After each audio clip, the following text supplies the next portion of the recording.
కొత్తగా bio peels అని కొత్తగా వచ్చాయి.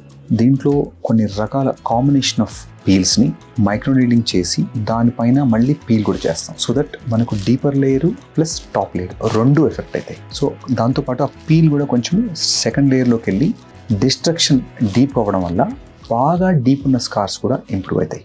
ఏదైనా యాక్నే స్కార్స్ అనేది ఛాలెంజింగ్ ట్రీట్మెంట్. సో అది ఒక సెషన్తోనో 2 సెషన్తోనో అది పోతుందని ఎక్స్పెక్ట్ చేయకుండా మీరు ఎక్స్పర్ట్ని కన్సల్ట్ చేసి క్లారిటీగా ఆ అవుట్కమ్ని కూడా, అంటే ఒక్కోసారి 100% గ్యారంటీ ఇస్తే అది యూజువల్గా తప్పు. ఉన్న పర్సంటేజ్లో ఎంత పర్సంటేజ్ ఇంప్రూవ్ అవుతుంది, ఎవ్రీ సెషన్కి ఒక 10%, 15%, ఒక్కోసారి 10 to 15 సెషన్స్ వరకు కూడా పట్టే ఛాన్స్ ఉంటుంది. Depends on the severity. So మీకు కనుక యాక్నే స్కార్స్తో బాధపడుతుంటే దాంతో మీరు హోప్లెస్గా ఉండకుండా ఒక్కసారి స్పెషలిస్ట్ని కన్సల్ట్ చేస్తే మా రీడిఫైన్ కన్సల్ట్ చేసిన మీకు డీటెయిల్ అనాలిసిస్ చేసి యూజువల్గా దీనికి multiple combination treatments, multiple sessions చేసిన తర్వాత ఖచ్చితంగా మీరు బెనిఫిట్ని చూడగలుగుతారు.